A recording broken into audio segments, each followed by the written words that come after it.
Welcome back, folks, to the WP-Tonic this month in WordPress and Tech Roundtable Show. It's going to be our last show, last roundtable show of 2023. This should be a spicy show. We've got a panel. I think they're up for it. And we've got some great stories. Should be a really interesting show. I'm going to let the panel quickly introduce themselves. Katie, would you like to introduce yourself? Yeah, sure. Hey, everyone. I'm Katie Keith, co-founder and CEO at Barn2 Plugins. We got Jeff. Jeff, would you like to introduce yourself? Yes, I'm Jeff Chandler, marketing generalist for Stellar WP. And why does it have to be a round table? Why can't it ever be a square table? Look how many guests we have. We could have almost an octagon table. Well, there we go. You know, these are questions I have no insight into, Jeff. I've got my friend Heather. Heather, you're muted.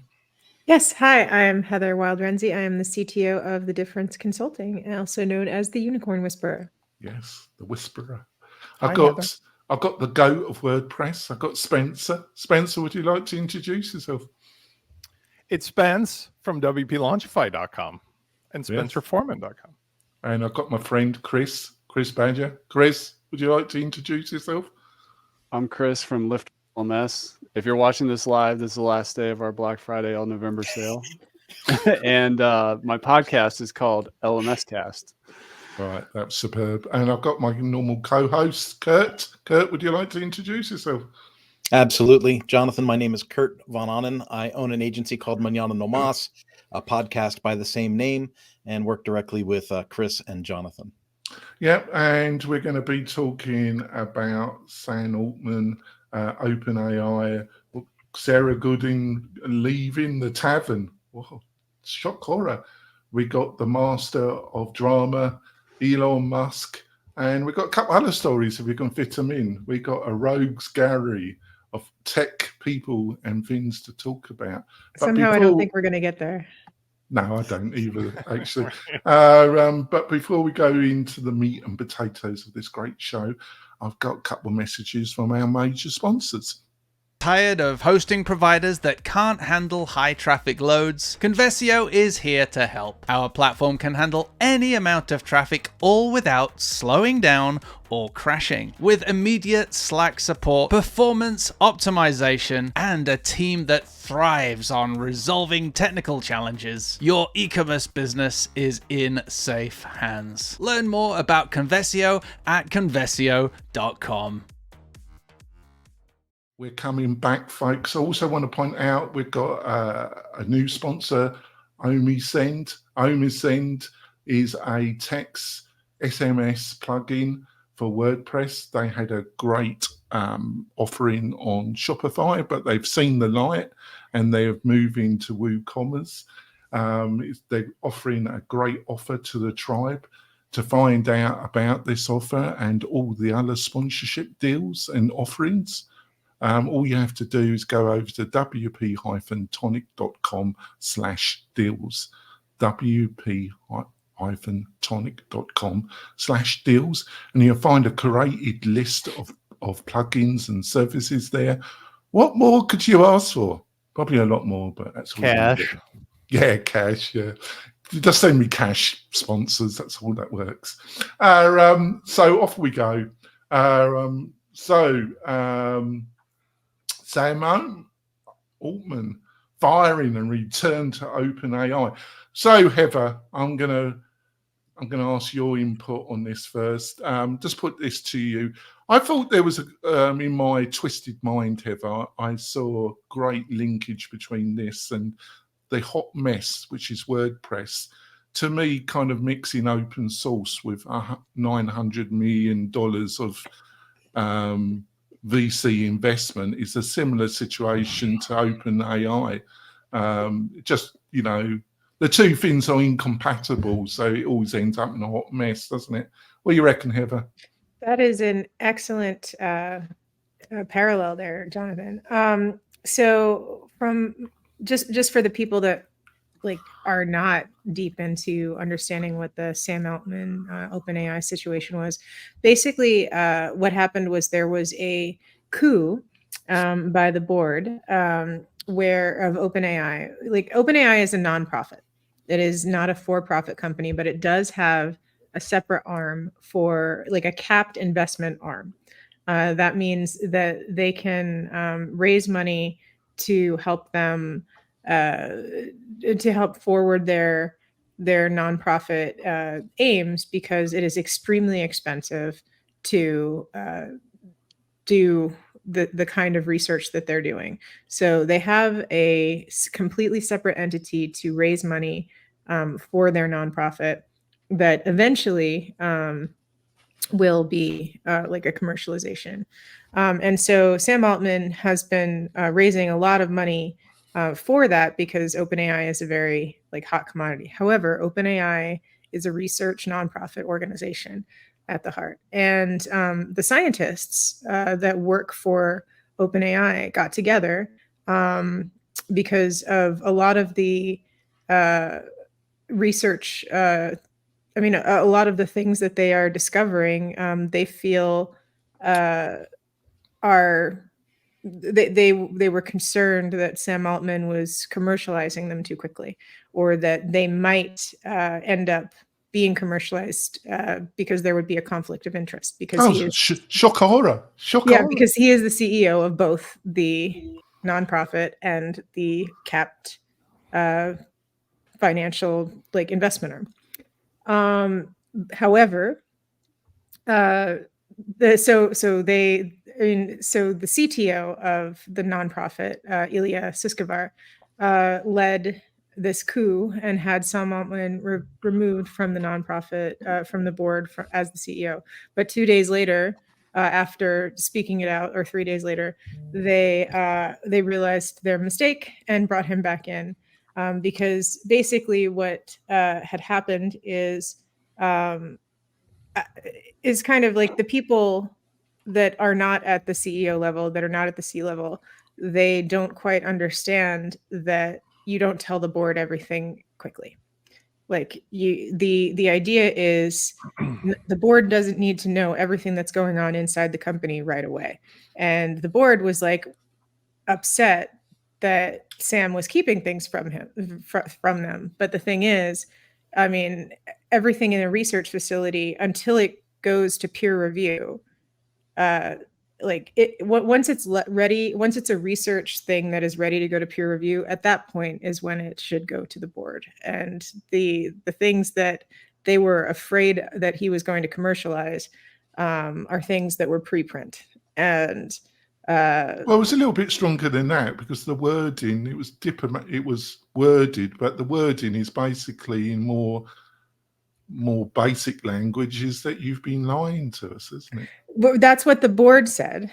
However, the reason that Ilya Sutskever flipped so quickly is because Sam Altman was able to explain, there's no way that I am going to commercialize something that is not even close to being ready to be available. And we also have a history, like I have a history of like being very ethical about what we release. So even if we do discover this thing, a Q star, which is what they're talking about, which is like a tree of thought, like the best tree of thought language model that has ever come out, which is the first step to artificial general intelligence.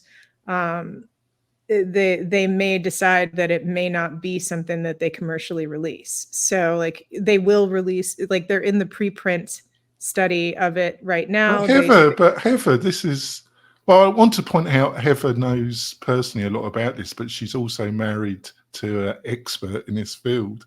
But Heather, isn't this all delusionary? Because, you know, they took the money from the devil. They took money from Microsoft, and Microsoft, I'd imagine Microsoft brought in some heavies to kind of put them right, you know. No, so Microsoft is invested in the capped financial arm, not in the nonprofit. So the nonprofit is the research arm and can do like, and any of the research that they do, they have the hold on. And that was where the issue was. The nonprofit was afraid that Sam Altman had a conflict of interest. He has proven to them that he does not. I just think it's total naivety. I just think it's pure naivety. Who shall go next? Jeff, what do you think of this? I just think they're deluded. They took a load of money from a load of sharks, and then they're surprised what happens. One second. I think Spencer needs to at some point explain a Chinese wall as part of this. Oh, right. The which part? Chinese wall. The Chinese wall. I missed the metaphor. Sorry. No. Give me another hint. No, I mean, so like how they can have like the separate, like, so Sam Altman can be working in both.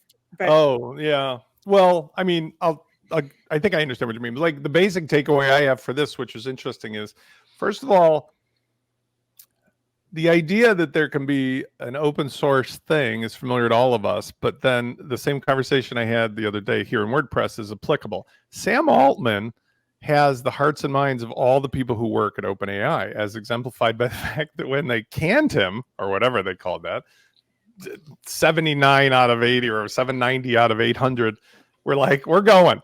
They're all going to Microsoft with Sam. And the only people that didn't are the ones that were visa locked. Correct. And the other part about it is Ilya himself is just an evil genius. But then the play, the sort of like Greek tragedy here is that he realized and had to backtrack that he essentially sold his pal and his cohort downriver, and it wasn't going to go well for him. So his heart and mind seem to be objectively torn between good for humanity and what he believes to be correct about that versus the reality that he lives in. And I think that's what we're talking about here, is that we live in a world where, as we'll talk about, maybe Elon Musk can say or do whatever he wants and say F you to people in a public forum because money means nothing to him.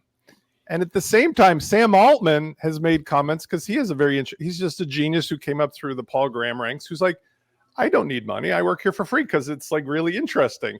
He doesn't need money either. So the people who are controlling, let's say, our technical and humanity destiny are unaffected by the problems of the rest of us. And it's also interesting because you can see how like those Greek tragedies work, where why does the whole civilization go to war with another civilization? Because one powerful person leads them into battle.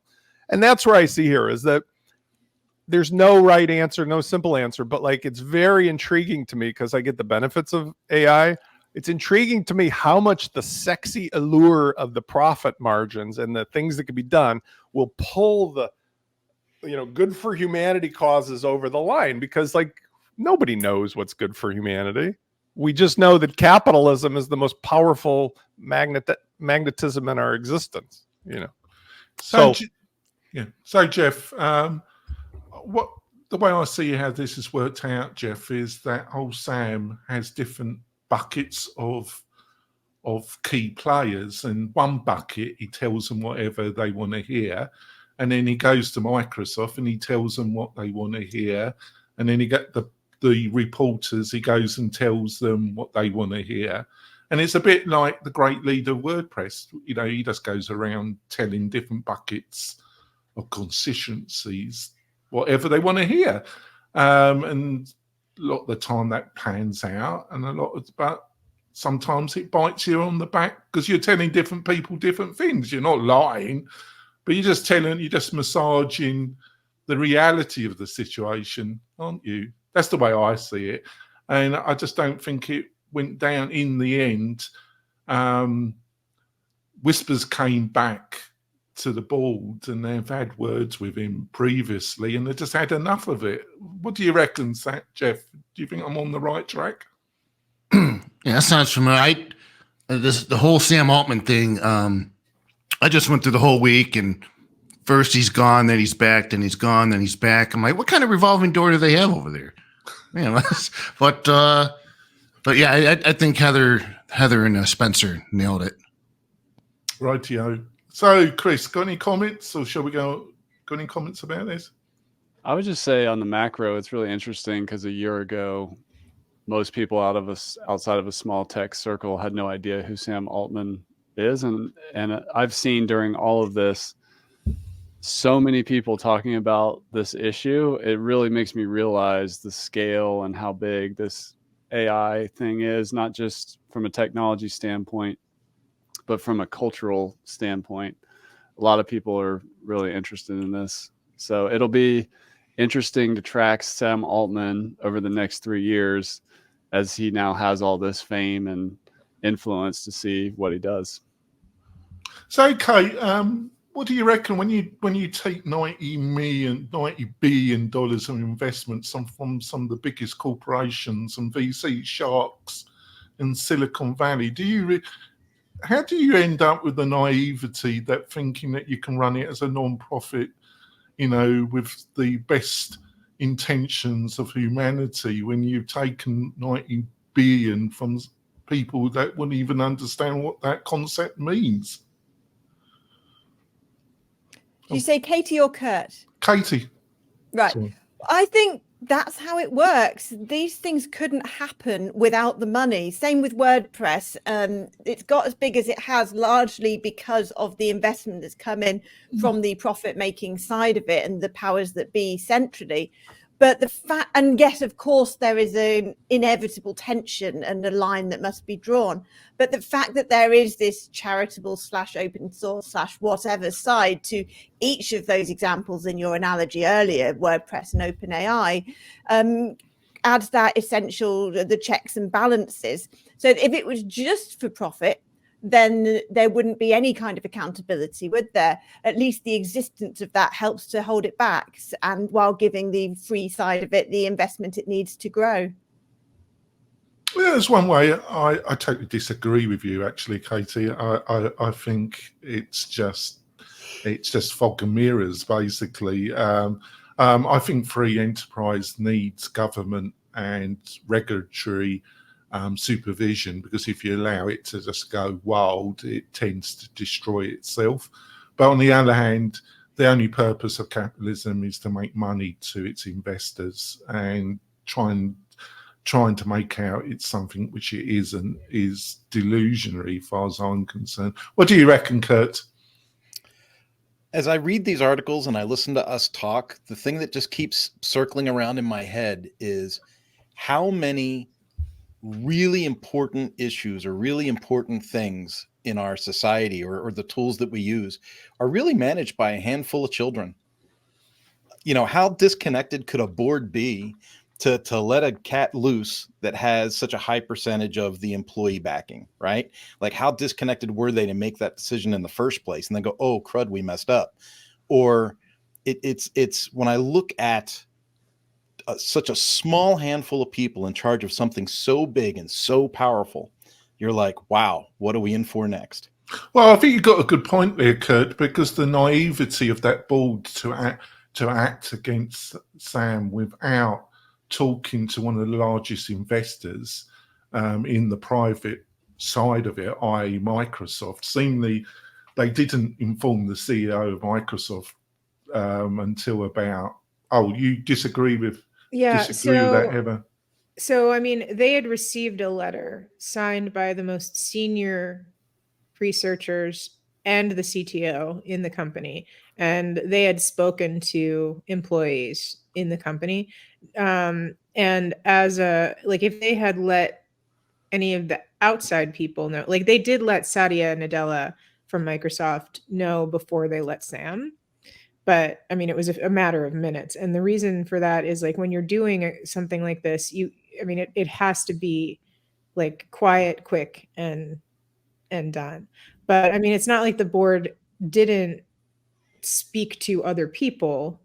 Well, obviously you got more experience of this than me, but I find that position, I fundamentally disagree. When the idea that you only give one of the major investors and one of the kingpin of the technology that you rely on, you give that individual a couple of minutes notice that you're going to... He doesn't have a board seat. Like, well, that was a courtesy call. He's got $9 billion. Doesn't matter. Like, he's not part of the nonprofit. This was something the nonprofit does. Well, I think that's the crux of the whole discussion, isn't it? In some ways, I think they were delusionary, but there we go. on we go. On to the next story. Sarah Goodin leaves the WPTaven. Sarah's been writing and kind of cat herding the tavern for a while. A great journalist, done a great job. I'm so glad that Jeff could join us. So I was really surprised and sad to hear Sarah, because I don't know her personally, but I think she's done an excellent job. And I wrote some kind words on the tavern, which has over the years provided loads of entertainment for me, especially when you were editor, Jeff. So was you surprised she left? And what do you think has been her contribution to WordPress, Jeff? Sarah and I talk on a regular basis. We keep each other mentally sane in the WordPress world. But, you know, Matt purchased a tavern for me, acquired it back in 2013. And then one of the first things we did was look for another writer. And I suggested that we look at Sarah Gooding, who at the time was at WPMU Dev, and ended up talking to her and interviewing her. And she really took the tavern up to the next level in terms of professionalism and with her journalistic integrity. And she wrote there for 10 years. And, you know, it's not just 10 years of writing articles. She published over 3,000 articles in that 10-year time period. But those 10 years, those articles is a documentation of the world of WordPress. That's news and bits on plugins and themes and how people are using WordPress and how there's just all kinds of things that have been documented. It's 10 years of history that she documented of WordPress. So it's a big deal. She was rather emotional about it because, hey, you do something the same thing for 10 years, you're going to be emotional about it. I'd be the same way. But I'm happy to report that she is now head of marketing, I believe, content marketing group for another company. She's moved on to bigger and better things, new opportunities, and I wish her the best in her career. And now we all wait and see what's going to become of the WPTaven. Matt has published What's Next post, where he's going to be looking at some new people coming through. Well, maybe he's going to hire one or two writers. I think, Jeff, it's clear who should be editor. It should be Spencer Foreman. You know, I'll pay for that. Actually, I would. This is my cringing face. It'd be worth to watch. Yeah, we bring Jeff back, and we're co-editors of the new tavern. I'm 40 years old. I look 60. You put me back at the tavern, and that's it. I'm gonna look 80. I can't handle the tavern in my life right now. You'd be like Norm at Cheers. Jeff. Yeah. Yes. Just sitting at that bar.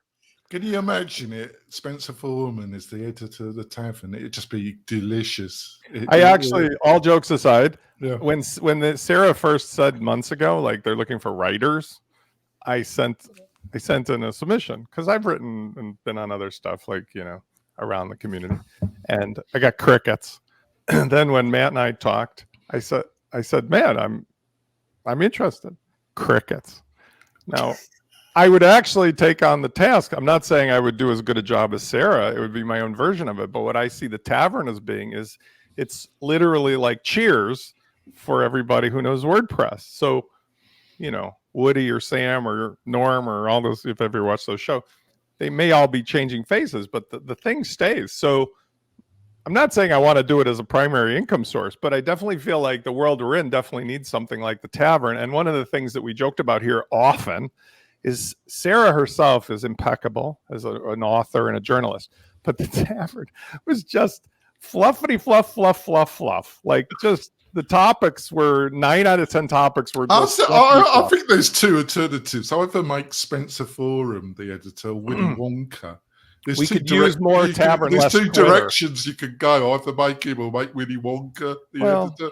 You know, right? I'm just saying, like, I see Katie on Twitter all the time, but like Twitter has a large community of talking around the water cooler for WordPress folks, and it seems like there could be more of those conversations happening in the tavern and less sort of like what the public is supposed to see kind of conversations. That's my 2 cents. So what do you reckon, Katie? Was you sad to hear that Sarah was going? You know? Yeah, because she was like the kind of the center, the heart of it, and particularly the fact that she finished before they had a succession plan in place, presumably because of her notice period or whatever for the new role. So it's always would be more reassuring if we'd known what was going to happen next. And it feels like it's kind of a bit in limbo at the moment. So it'll be interesting to see who is next, particularly after this discussion. Can you imagine me as the editor, Katie? That would be disastrous, wouldn't it? That would be the biggest pile. That would be self-destruct. It'd be interesting. How would I handle the great leader, though? You know, maybe I if want to see it being more like asking the tough questions and things. So maybe you would be great. I would be great for about 1 week before he sacked me, Katie. Well, I mean, I can speak from experience here that because I worked under Matt, but his involvement and the way he was very much hands off, despite what anybody else may think. I could tell you, he was very much hands off. In fact, he was so hands off that I kind of wish he was more hands on every now and then with me. That's how hands off he was in terms of how Sarah and I managed the tavern. So there's that. So what do you think, Jeff, was some of the biggest challenges Sarah had for writing it? What do you think some of the biggest challenges she faced? I mean, you know, a lot of people would say that she's just a mouthpiece for Matt Mullenweg, but that's not it at all. You can go through the archive of the tavern and you could see how many times she's been critical of Automatic in their decisions. You could see how many times she's been critical of Matt himself. I would say fearless, wouldn't you? Yeah. Yes, absolutely. And she was consumer oriented first, you know, for the people, for the users, and she had journalistic integrity that was second to none. And that's what made the tavern become pretty much the on the record or for the record type of reporting for the WordPress community. And by the way, Spencer, when you heard crickets, it wasn't a few months ago. I think it had to be like 2 or 3 years ago where there was an open call for writers. There's 1 or 2 different openings, and Sarah was never in charge of the hiring. So it's all been Matt. And we saw recently in this post that Matt, he even apologized saying, it might have been 2 years. That's what's so weird. Like, you're right. Like 2 years seems like 2 days ago, but it was like not tongue in cheek entirely, but it was sort of like, we need somebody here. And then there was no comment in public about anybody doing anything. Like Sarah remained the only writer. So, I mean, it was obvious that it never got any traction. So the question I lay out before everybody is, what do we think is going to happen next? And who do you think Matt's going to choose or hire on to? Well, I think it should be Spencer. I think we need a campaign to make him. It's just delicious. Do we really want Spencer to be in the dashboard of every WordPress install in the world? That's an immense... such a delicious concept, Jeff, to have Spencer Forum as editor. I'm a benevolent diplomat. I think we now know that Matt makes you behave as well, though. That's how you see yourself, Spencer. So I think the truth is the only person that I'm willing to get riled up against in public is Jonathan, but that's because he chooses to push buttons. But when it comes to like everybody else, you don't push buttons either. I'm uniquely positioned and willing to say that I feel comfortable in having a conversation with anybody about anything. And I seem to be that's the way I am. I seem to be in private and sometimes in public, willing to allow them a way to express themselves and get their points across, which is to me the most important part of all of this. The thing that I was suggesting is Sarah's integrity is impeccable. She's done an incredible job, amazing hard worker. I didn't mean to downplay and say fluff means that she didn't do a great job. It just means that like you've got this like flaming inferno in the middle of the planet of all this lava and hot stuff, and then she's taking topics like there's roses growing on the mountainside somewhere. Well, I took it as a sign of sanity. Maybe it's easier not to get involved, but I think that it's very healthy for our community and on a financial and a political and forever who cares.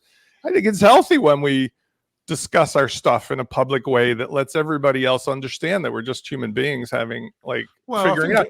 And look at the AI thing, by the way. What a great example. billionaire, trillionaire, makes no difference there. You still put your pants on in the morning, have the same problems and the same issues, and the politics are the same. And again, I hope Syed will have a public conversation with me, but it was remarkable when I talked to him, because he's one of the most financially successful people in our industry. Like his view on certain topics were like, I thought I was talking to somebody who hadn't made $1 before. But it's interesting that those things still exist, even in a person so financially successful. I think you've gone a bridge too far talking to Willy Wonka after what you said. I sentenced Spencer to a month of moderating comments on the tavern.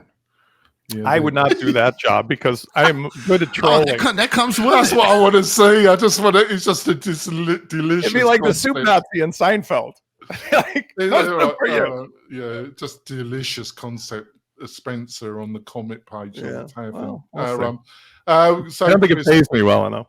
Yes, that's it. That's the main thing, isn't it? Chris, what do you reckon about Sarah's contribution? I have a lot of respect for it when somebody puts a decade in and shows up consistently day after day, getting better and better over time. I don't know her personally, but I'm sure she's going to do great things. When I first joined WordPress in 2008 and I came across the WPTaven, when did it launch, Jeff? January of 2009. I remember coming across that and being excited. Man, you're OG. Being excited about having a news platform. And in 2008, I felt like I was late to WordPress. So I think there's a lot of that sentiment now, like it feels like it's late in WordPress. So for WPTavern going forward, I think there's a big opportunity to just become an even stronger independent media brand. I love that they introduced a podcast to appeal to different styles of content consumption. And I know they have some stuff on YouTube. They could probably double down there. And I think the best writers for WPTavern need to be unbiased. So not product owners or agency owners, but actual journalists that's their craft. I think of like a Brian Krogsgaard type person as an example, who was very much a journalist type person. I think that's the key to what's next. And I'd love to see multiple figures, a constellation of strong journalists. And WordPress is so huge. Content creation is a strength in this community, writing particularly. So I think there's a big opportunity here for WPTavern for the next decade. So just to finish off, Jeff, I'm just reflecting. Do you think if you were starting something like that now that you could even do it? Because I think the kind of climate and criticism that you would receive if you tried to attempt to have an independent voice, you would be harassed off, basically. Is it? I think it's very difficult to have any kind of independent, entertaining voice because you're going to get criticism from everywhere. What do you reckon, Jeff? Well, it's interesting what Spencer said about just having a place to converse about things and see, have the comment section be like people sharing their thoughts and opinions, and you actually have conversations with people. That's initially the recipe that I used when I first started the tavern, and that's why it became such a huge success, is that we were just talking about, I was just sharing my thoughts and opinions on what was going on, and then people would join in the comments, and then the forums took off, and it just became one community of people. It was the place to be to talk about what the who's who and what's going on in WordPress. But if I were to start something like the tavern today, I don't know. See, back then in 2008, we're talking about a few years after WordPress got started, and when I started the tavern and I was getting involved with, weblogtoolscollection.com was the big WordPress website at the time for news and plugins. It was a unique time because I felt like such a large group of us were just getting into WordPress at the same time, and we were all sharing our knowledge, and it was all like this. It was a nice feeling, nice community of people just helping each other out and just raising the tide. And now that we're so long after the fact that WordPress has been around, I think it'd just be incredibly difficult to replicate the tavern's success if I started it today. Yeah. All right, we're going to go for a break. We've got some fab stories. Oh, we've got a delicious story to start. I'm going to ask Heather's view on this when we come back. We will be back in a few moments, folks.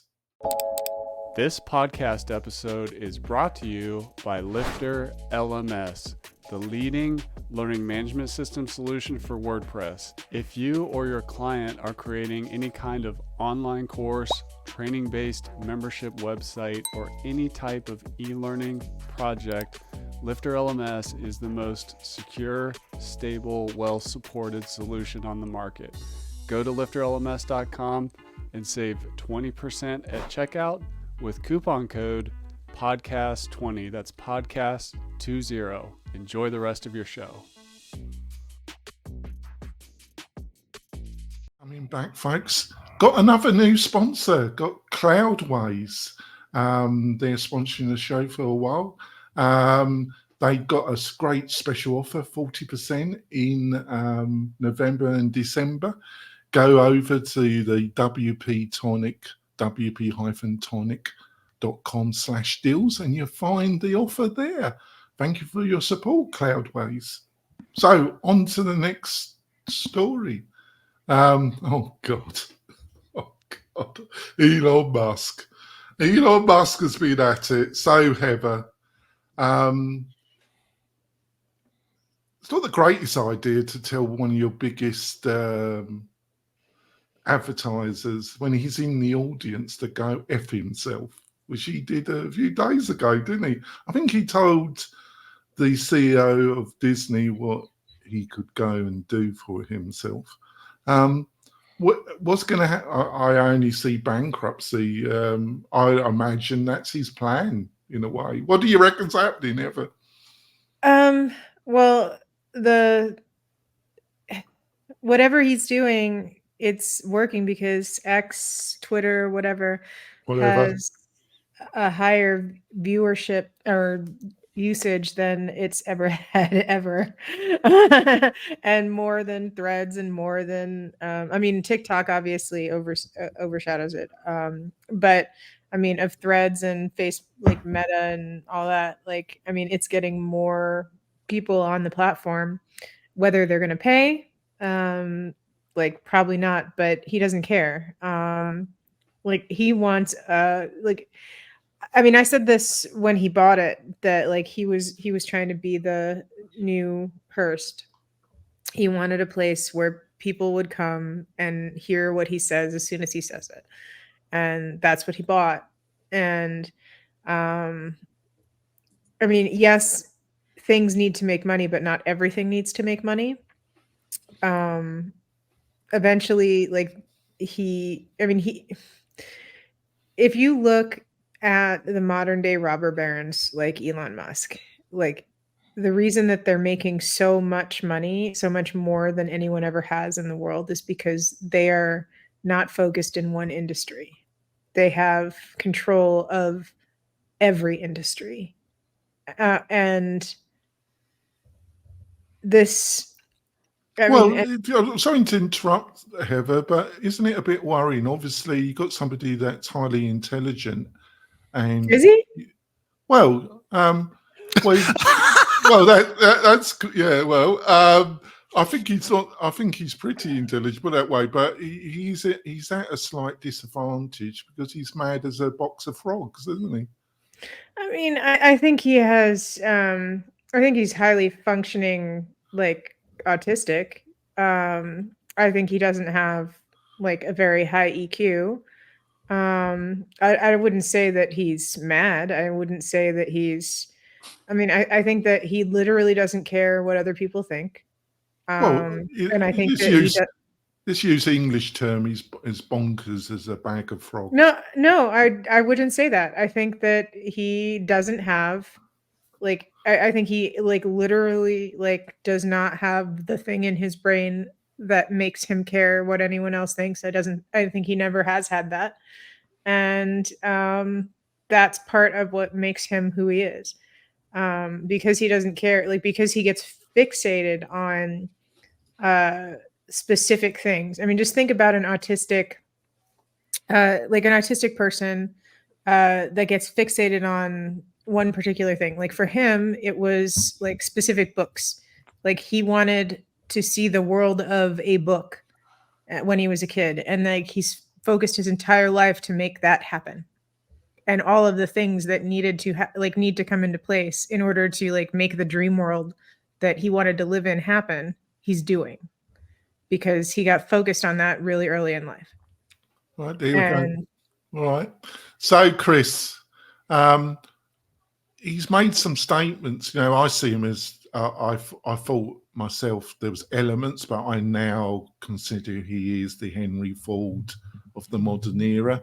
And if you know anything about Henry Ford, there was the good side of Henry, but there was a real dark side for Henry, really unpleasant. So what do you reckon? Do you think he has become the Henry Ford of our time? Well, I'm actually reading his biography by Walter Isaacson right now, just so I can have an informed understanding of the history of the person. So I don't want to characterize him as a, hero / villain. I think there's a lot of nuance to the person he is. But I do want to say, I just looked in my Twitter account. I set up a $300 Twitter ad for Lifter LMS Black Friday. They approved it. It got accepted. They took my money but it didn't run. And I'm looking at that. I'm like, and when I set it up, I'm like, this interface feels a little broken. And what that tells me is that they actually don't care about ads. I mean, it just doesn't make sense for something like that to happen. It's not the primary, they may care somewhat, but it's not the primary mission vision of the company. And I think that's one of the things I'm loving most about the biography is you go back in time and a lot of the stuff Elon was talking about or wanting to do as a child and as a young adult, you can see it start to play out now.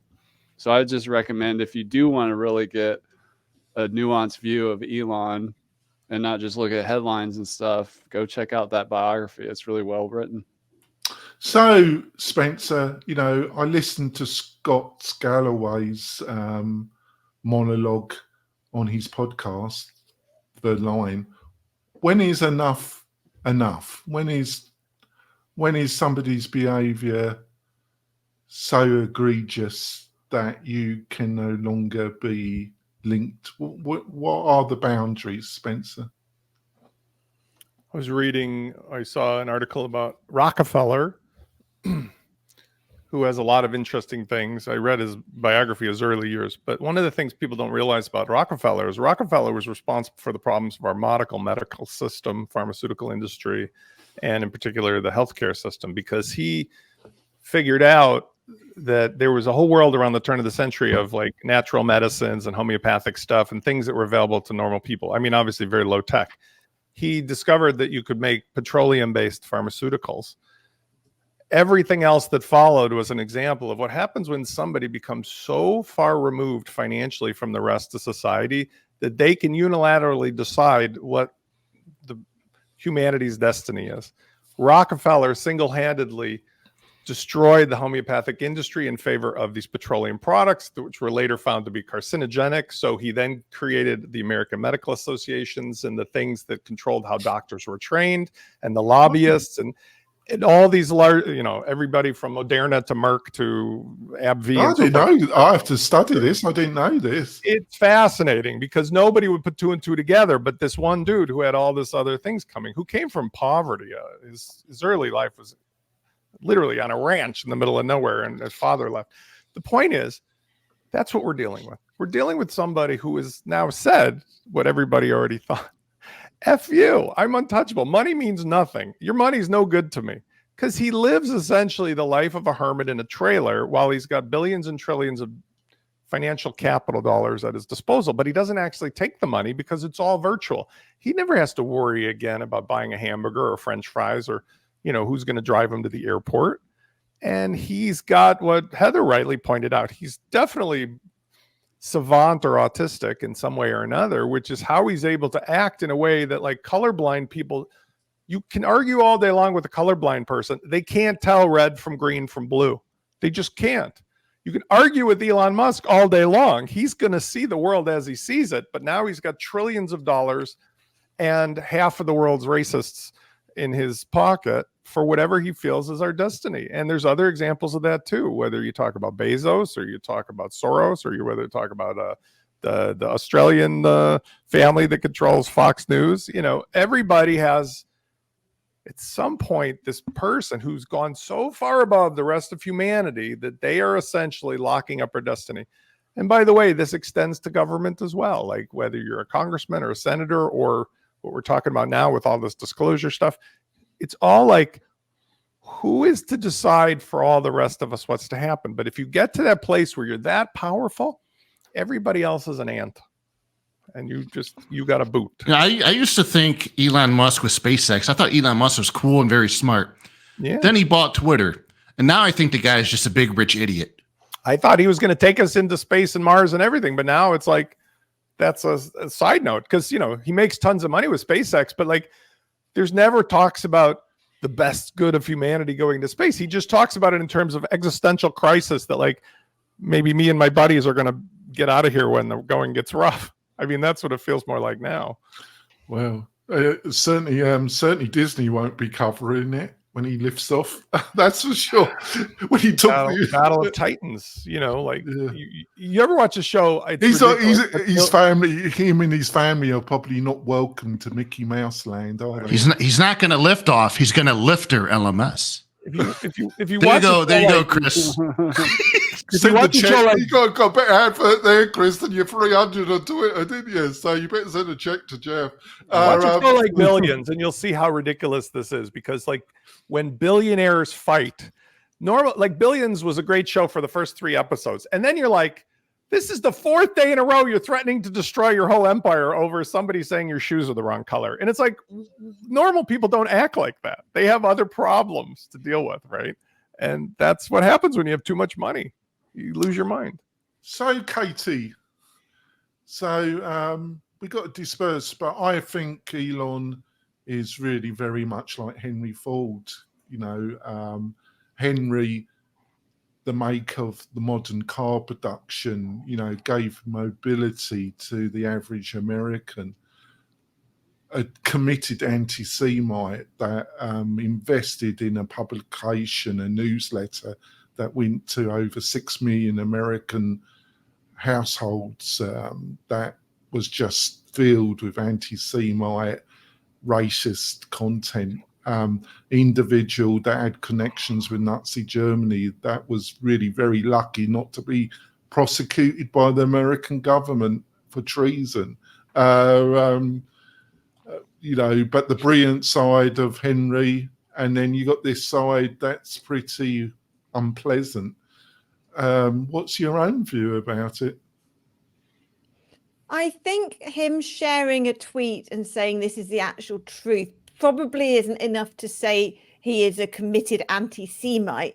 If you debated it with him, he might have studied it in great depth, have found that specific groups do have a particular agenda, and he might have had a balanced view rather than a discriminatory view, which is based on assumptions and nasty views and things like that. So I think that it's gone a bit far in that sense. But what fascinates me is seeing somebody with no filter and no consequences, because we've all evolved and been conditioned, nature, nurture, whatever, to have this filter. And if we do have a view, whether it's one that we have good reasons for, or it's more of a kind of a primal prejudice or something, which many people do have, people know when to express that view and when not. And the richest, most successful person in the world, you would think, would not want to say that publicly, whatever the reason for what they've said. But he doesn't have that. And that's really fascinating to see how humanity can act when that is removed.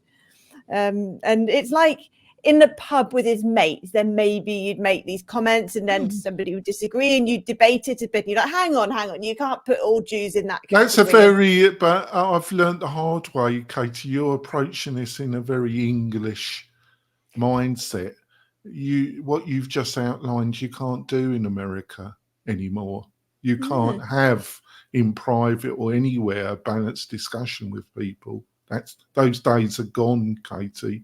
But I understand why you feel that way, because even though you live in a very warm climate, Katie. You're still very English, You're just aren't you? jealous. You're still very English, aren't you? That is true. Yeah, my English friends and I can debate different issues and challenge each other's prejudices and things like that. So that's interesting. But I hadn't noticed a difference with my American friends not being able to do that.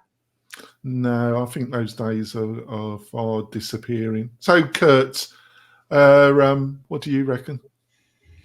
I just, I kind of agree with what your comments were to Katie. The world is incredibly segmented, and you can't say one thing about one thing or another thing without being labeled. I don't have the full context of what he considers the absolute truth, and I probably shouldn't comment one way or the other.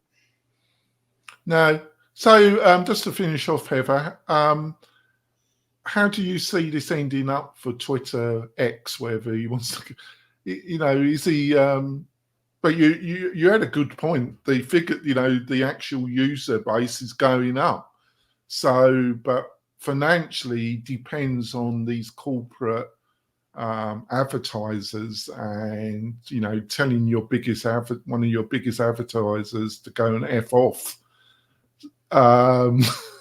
You got to admire him in a way, the book. But I understand he was actually in the audience when he said you can go F off.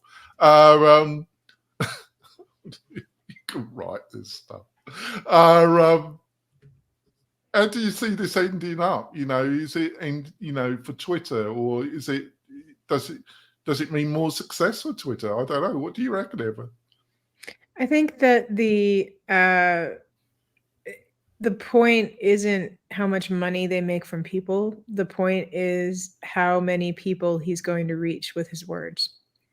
And there is no other place that he can reach immediately on the planet right now. I mean, if he could do it with a TV station, then he would have bought a TV station. But I mean, the most that you can get anywhere is like 6 million people. So yeah, no, I mean, I think he's got exactly what he needs out of Twitter. Radio. I think we can do it. Yeah. On to the next story. Elementor Pro pricing updates, lashes features, essential plan for customers. So, Spencer, I think this went down like a bucket of sick with some users, didn't it? What do you think? What's your views about what Elementor have been up to, Spencer? You're muted, Spencer, and I never did it. I was double muted. I was muted on the mic and the thing. So the conversation I've had as of late regarding Elementor is very simple. It's related to the other well-stacked page builders, Divi, Beaver Builder, and so forth.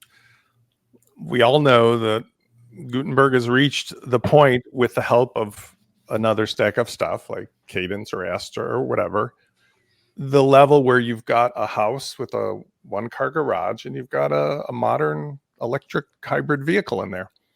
Having that gas-powered V8 car that is Elementor or Divi or Beaver Builder is for many people reliable, and they're used to it and they love it. But you really have to think, like, where am I going to park that thing?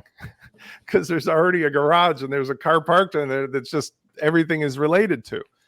And that's the smart move that they've made by realizing that and going off to their own platform. In addition to the unfortunate reality, and I just did a live event last week where I demonstrated this, take a modern Gutenberg site with Cadence and you try to open up the page builder, just starting from scratch. I did this for a customer yesterday, Cadence and Launch Kit versus Elementor. 29 seconds till the blank page opened with Elementor. Everything else the same, 7 seconds with Cadence. So that's every single page. You got to go into the yard, get in the gas car, turn it on, put it on the grass, pull out the Tesla, bring the car in. Like, just that process. That's like 20 seconds every page load. In addition to, the clients themselves have said, I've used this stack with the native Gutenberg and Cadence versus Elementor. This page speed, all the other stuff coming in.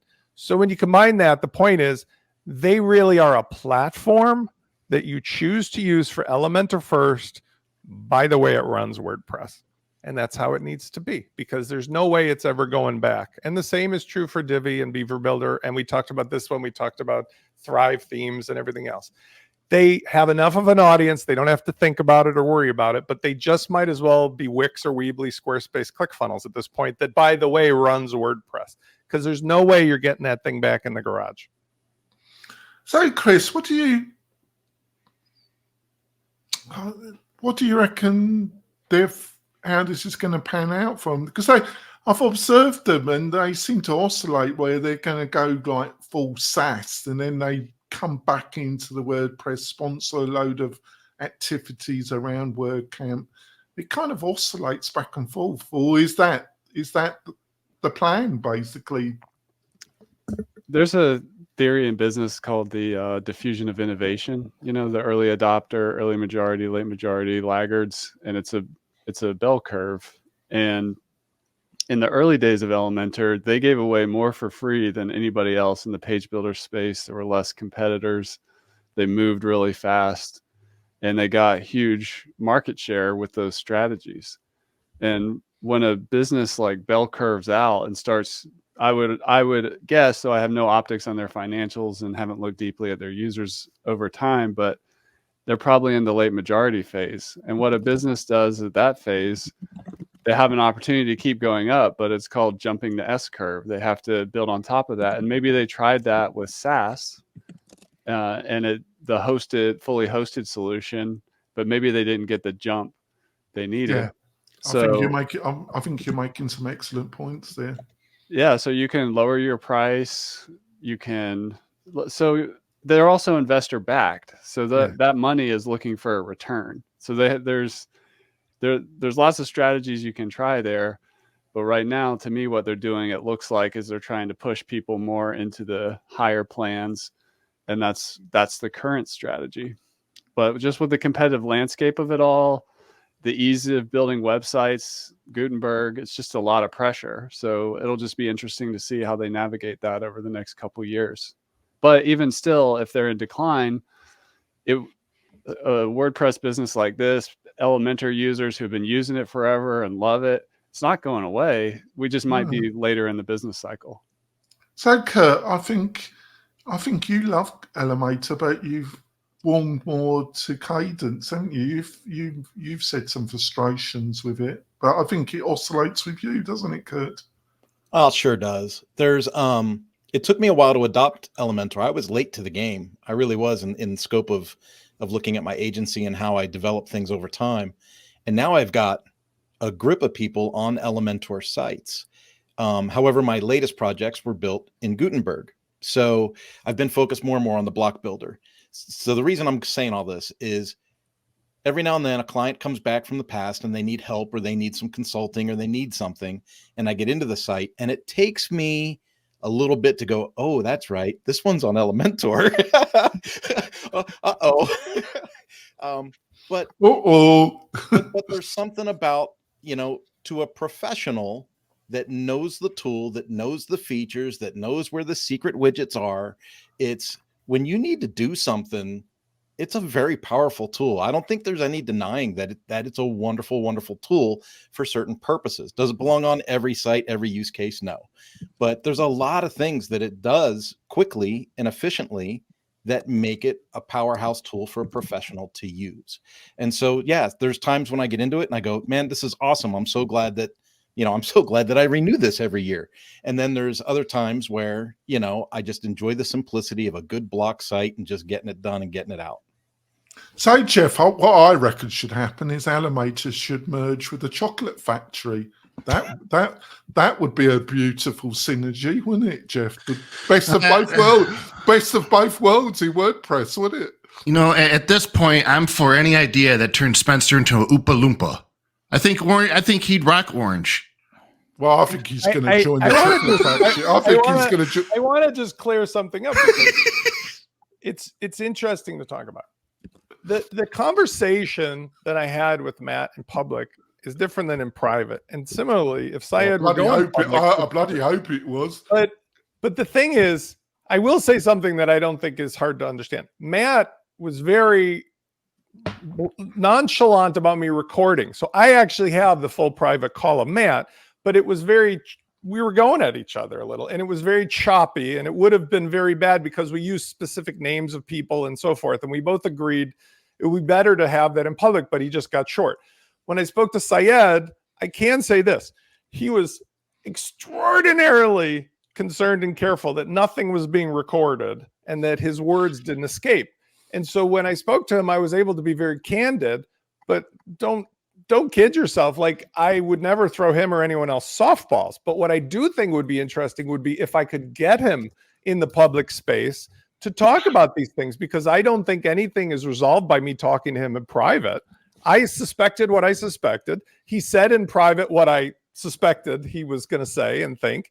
But at the same time, I feel like I made an inroads with him about why it's in his best interest not to let this fester. And you can use Marie Antoinette or Julius Caesar or Machiavelli as an example. Everybody feels about what he's doing and not doing the same way, and it's not helping him to become like Elon Musk in that regard. Elon Musk is Elon Musk and Syed is Syed. But then again, nobody knows WordPress. I didn't mind for you to go on a tangent like that. I want to make it clear. I'm just saying, like, no, if you asked who's Matt Mullenweg, like some people in my business community are like, what are you doing today? I talked to Matt Mullenweg. They're like, who's that? I want to ask Katie this because she runs Barn2 plugins. How difficult have you found it to build in support and support all these different page builders? Because in my experience, all these page builders have made a product manager's life a living hell. You fix something for Elementor, it breaks in Bricks. You fix something for Bricks, it breaks in Divi. If you fix something in Divi, it breaks in Cadence. It's you just want to throw your hands up in the air and say to hell with all of them.